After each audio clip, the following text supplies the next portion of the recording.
Welcome, Dharma warrior. In this space, we walk the path of truth with steady hearts, protect what is sacred, and choose peace without abandoning strength. Breathe in presence, breathe out resistance. Let's begin. The other day, I was scrolling the internet when I came across a posted image taken by a local photographer from Oakville, Ontario, Canada, that stopped me in my tracks. The photo by no means was flashy, not because it was controversial, not because it was trying to sell me something. It was simply but a photograph taken at Bronte Park. A lone, bald-headed eagle perched high atop a tree. 2 crows, or perhaps ravens, flying wildly in the background. That's it. 3 birds. 1 photograph. And yet I couldn't stop looking at it.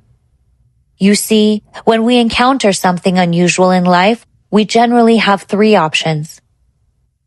We can dismiss it, we can admire it, or we can sit with it long enough to ask ourselves why it captured our attention in the first place.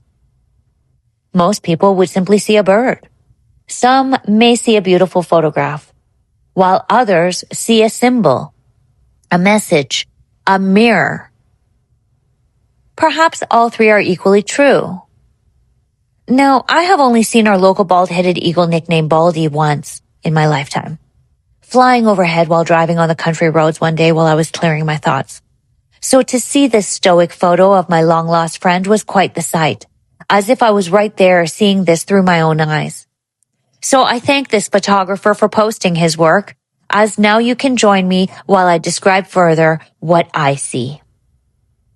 It was one of those moments where reality really slows down just enough for awe to sneak in. For a second, everything disappears. The bills, the deadlines, the worries, the noise, and all that remains is wonder. That single photograph brought me back to that feeling. There sat the eagle, still, unmoved, unaffected, while behind him, chaos danced through the sky.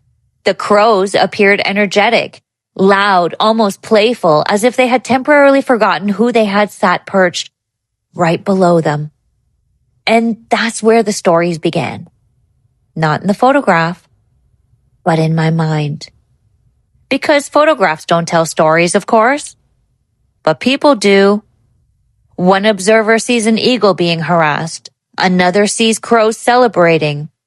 Another sees darkness attacking light. Another sees nature simply being nature. Same image, different realities. Isn't it interesting? Now, how often do we do this in our own lives? Someone doesn't call us back, we create a story. A stranger looks our way, we create a story. A friend request appears after years of silence, we create a story. An opportunity arrives, a relationship ends, a door closes, a door opens, and before we even know what happened, we've already assigned a meaning to it. Now, the event occurred, but then the story arrived. Now, what if the story isn't even true? What if the story is simply revealing something more true about the storyteller themselves? You see, let's go further into the eagle. The eagle itself carries a fascinating mythology. There is a popular tale that as the eagle ages, it must endure a painful transformation, a breaking down of the old self, beak and talons in all, for their 2-point version of self to arrive, a shedding, a renewal, a painful process. Now, some say the eagle must remove parts of itself that no longer serve merely for its survival.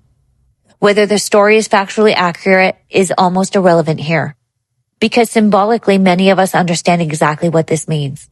From the outside, transformation often looks like destruction. People see the career ending, the relationship ending, the identity crumbling, the old beliefs falling away. They see loss, but what they don't always see is that something new is trying to emerge. What appears to be self-destruction may actually be self-preservation. What appears to be the end may simply be the painful process of becoming. There comes a point in life where who we are can simply no longer carry us forward.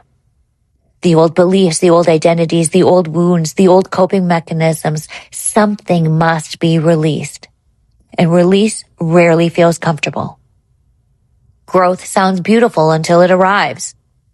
Then it often feels like loss, confusion, loneliness, uncertainty, a season where nothing seems to fit anymore.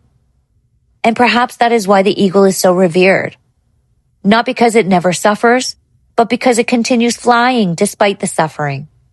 Then there are the crows, the ravens, the shadows, the messengers of mystery. The birds humanity has spent centuries projecting its fears upon.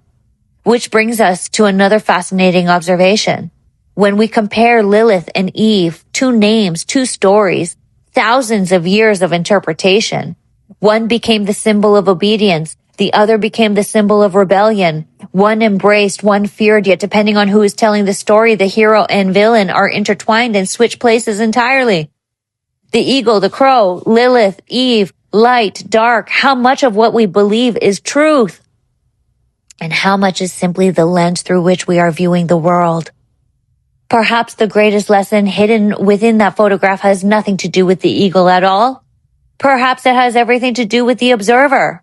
Because while everyone else is busy deciding who is right, who is wrong, who is light, who is dark, and who is winning and who is losing, the eagle remains exactly where he is. Unchanged, unaffected, present.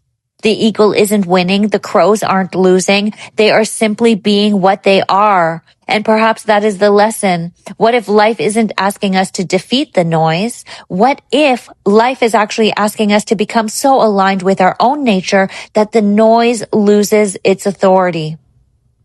Not because the noise disappears, but because we no longer need to respond to every distraction that flies overhead.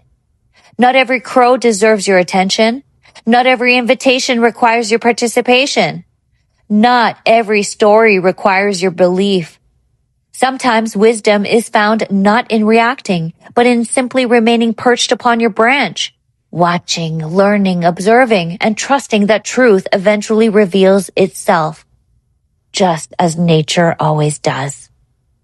So, Dharma warriors, our daily mission can be: keep your eyes open as nature is revealing and teaching its wisdom to us every day.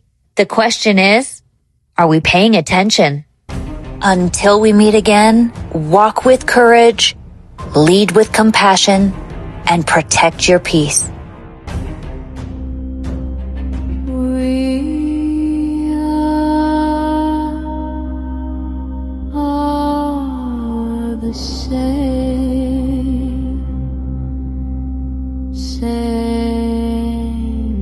but different.